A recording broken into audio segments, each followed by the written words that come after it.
बड़े बड़े सीईओज को मैंने पूछा है, मल्टीनेशनल कंपनीज के सीईओज को, कि the person to whom you are paying more than 10 crore rupees per annum in salary, what do you ask them in their interviews? तो एक बड़े मल्टीनेशनल कंपनी के सीईओ ने मुझे पूछा था कि Swami this is the first time I am asked this, कभी हमने ये नहीं सोचा था। मैंने बोला कि क्योंकि कई एग्जीक्यूटिव्स हैं, उनकी एनुअल तनख्वाह है 50 करोड़ 100 करोड़। मैं जागृत अवस्था में बोल रहा हूँ। ये बहुत बड़ी सॉफ्टवेयर बनाने वाली कंपनी है, ऑरेकल कंपनी है। आप नेट पे जाके ऑरेकल खोलना, एलिसन नाम डालना और उनकी तनख्वाह आप देखना। पिछले 5 साल की उनकी एवरेज तनख्वाह है $400 million per year. Silence. $400 million, $1 million मतलब 65 करोड़ गिन लो, चलो राउंड फिगर 70 करोड़ गिन लो। $1 million is $10 lakh is 7 crore rupees. So 400 million is 2800 crore rupees per annum salary. अब देख लेना, मैं नाम देता हूं, Allison, ELLISON, he is the CEO of Oracle. आप नाम देख लेना। अभी परसों ही आपने सुना होगा सुंदर पिचाई का, गूगल के सीईओ, पर डे की सैलरी 3.5 करोड़। परसों ही न्यूज थे, हाँ 2 दिन पहले न्यूज थे। लास्ट ईयर फाइनेंशियल ईयर की पूरी सैलरी उनकी 1285 करोड़ थी। हम दिल्ली में एक फंक्शन में साथ में थे, मंच पे बैठे थे। मैंने उनको पूछा कि दोज एग्जीक्यूटिव्स हुम यू पे मोर देन 10 करोड़ और 25 करोड़, उनको इंटरव्यू में आप पूछते क्या हो?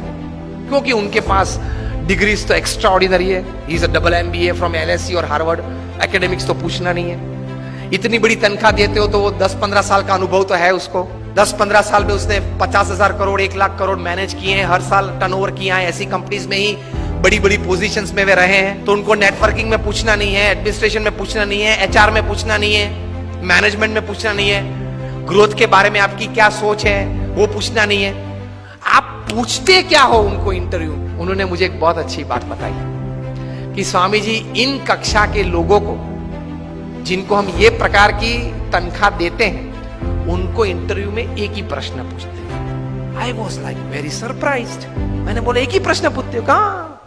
और उनका उत्तर वे 20-25 मिनट तक देते हैं, तभी उत्तर पूरा बनता है।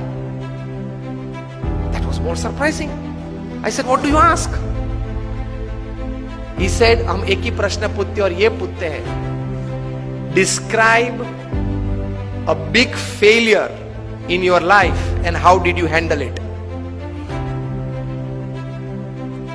प्रश्न क्या पूछते हैं इन कक्षा के लोगों को? Describe a big failure in your life.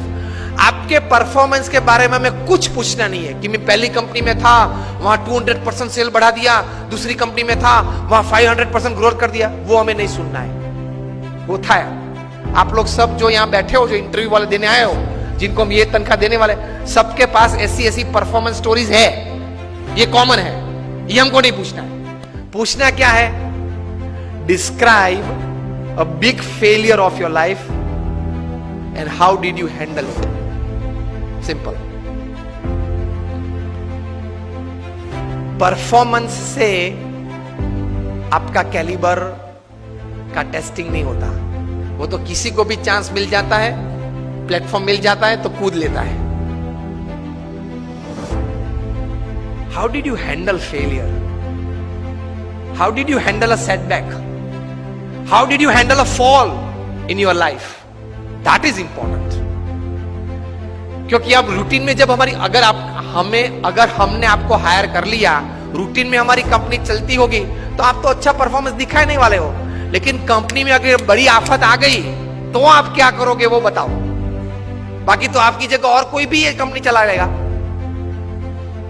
Isn't it a very important question?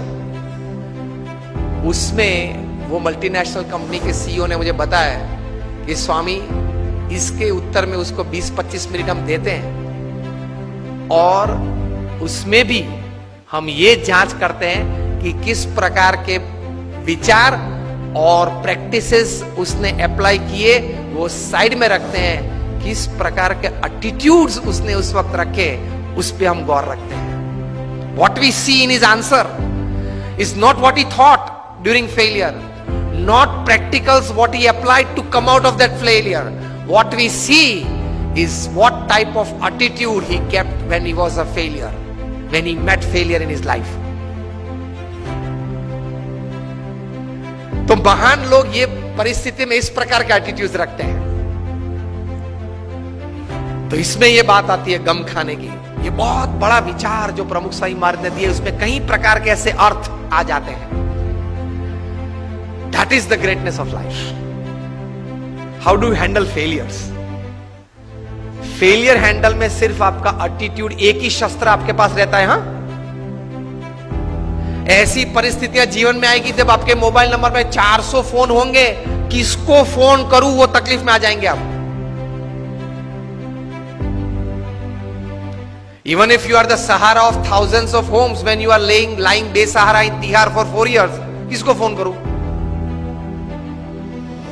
उनके मन में भी दिक्कत होगी ना कि अभी 4 साल से 10,000 करोड़ के रुपए के व्यक्ति तिहाड़ में है, किसको फोन करते होंगे वो? मोबाइल में तो होंगे 1000 से ज्यादा नंबर। आपके सिटी के, बैंगलोर के किंग ऑफ द स्काईज जब भारत छोड़ना पड़ा, तब भारत का पासपोर्ट नहीं यूज कर पाए, डिप्लोमेटिक पासपोर्ट पे भाग गए ना। अभी वापस लाने की सब प्लानिंग चल रही है, आएंगे शायद, और अगर मुंह खोलेंगे बड़े बड़े तकलीफ में आने वाले हैं।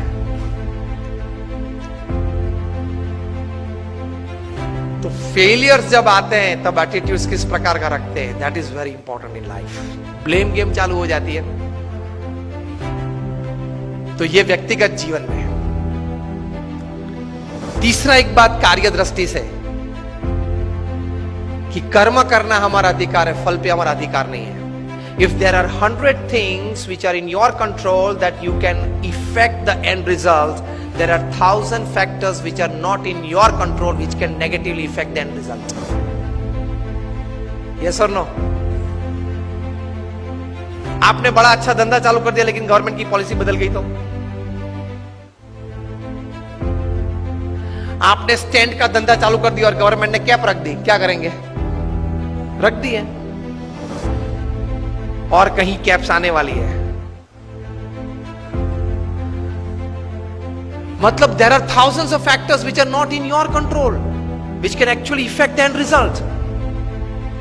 इसलिए श्रीमद् भगवत गीता में भगवान श्री कृष्ण ने लिखा है कि you do your job in the best knowledge and the best practices that you have, and result Lord Krishna says I will decide. आपके पूर्व के जो कर्म हैं, आपने जिस भावना से वो कर्म किया है, जिस स्वार्थ से वो कर्म किया है, जिस एक दोनों को धक्का मार के आगे निकल गए हो, वो सब भी गिनती में तो लेना पड़ेगा ना।